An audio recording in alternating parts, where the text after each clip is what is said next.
We're back to the Inside Scoop Emerald Planet. Here again, your host, Dr. Sam. Hello, I'm Dr. Sam Hancock from Washington, D.C., Executive Director, President of the EmeraldPlanet. We're talking about water, the essence of life.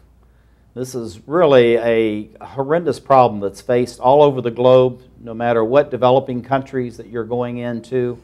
And now we're facing more and more in even the developed countries of having adequate water to meet the ever-expanding population base. But yet we need to look at these developing countries that are in Asia, Africa, South America, across the Pacific, and other regions of the globe, and determine how we can best meet them with the best practices.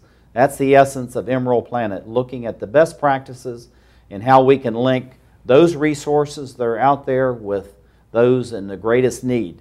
We have an outstanding member being with us today. It's working on the practical basis of how do we develop these best practices, not only from the standpoint of getting it to the people most in need, but how do you get it to them so that it's affordable, it's on a constant basis, and sustainable.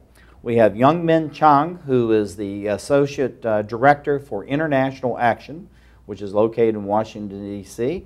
Youngmin Chang, thank you for being here. Thank you for having us here. And I understand that your organization, International Action, has been working in Honduras and then Haiti, and you're going to be expanding into China. But let's talk a little bit about Haiti, the experiences that you've had there, and why Haiti? Why Haiti? Because it's so close to America. It's just a 1-hour flight from Florida. So anybody can go there and see our project. Our vision is that we can spread out this technology to all of the country, to Africa and Asia, and through World Bank or IDB. And those people can just fly to Haiti and see our project working just fine for urban area in Haiti. So it's just a perfect location for bringing people. Well, in the world, we understand there's over 1 billion citizens that do not have access to adequate water. More than double of that does not have proper sanitation. But if you look at a country like Haiti, it's almost 100% of the people that do not have clean water and adequate sanitation. So again, why Haiti? Well, in Honduras, we worked on rural area. And when you go to rural area, each village has only 1,000 or 2,000 people. So when we install one of our devices there, it only helps 2,000 people or so on.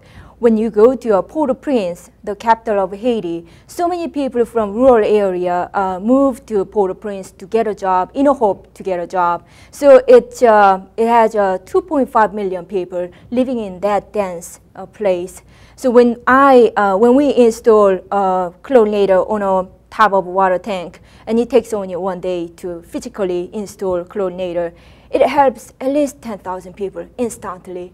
Oh, I see. So the whole thing is looking at the country. It's not just the infrastructure or the citizens, but it's actually the location and how to have the maximum impact. Is that true? Oh, yes. And we made a discovery that our device is not only working for rural area, but it's working for urban area in developing countries. In developing countries, the water system is not centralized. Each neighborhood has its own water tank, and they just receive water from once in a while, like twice a week, each time just 2 hours and so on. So when we install a chlorinator in each decentralized water system, just they get contaminated water all the time, but when we install our device there, just instantly the water gets disinfected, and we can help tens of thousands of people. Yeah, most people don't realize, because we have people right now watching this program in Norway and South Africa, Germany, France,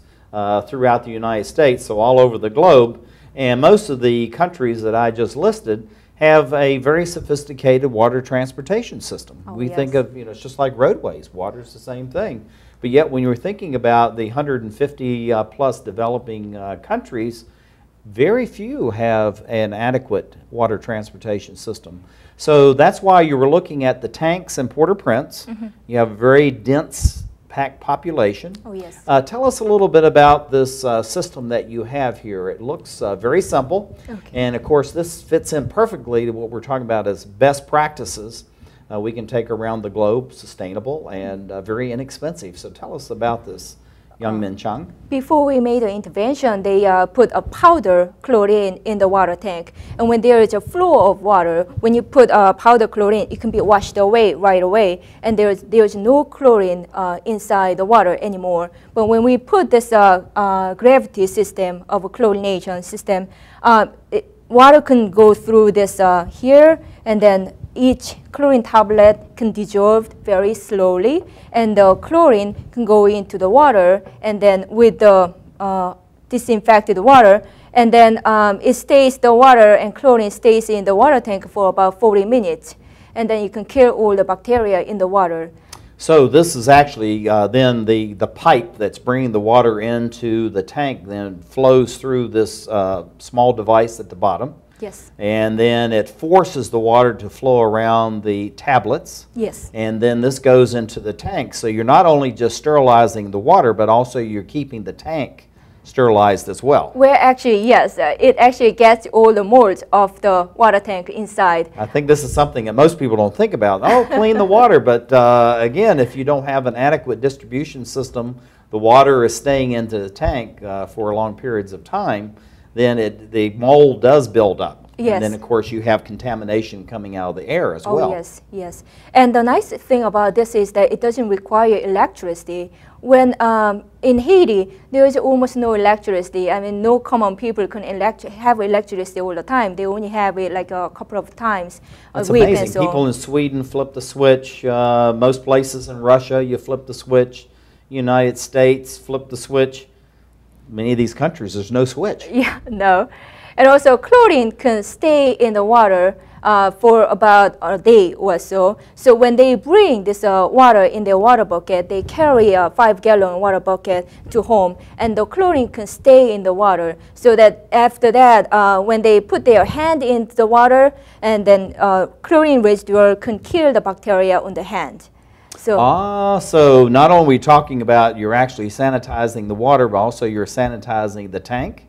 Yes. And then you're also sanitizing the humans that are actually using the water then. Yes.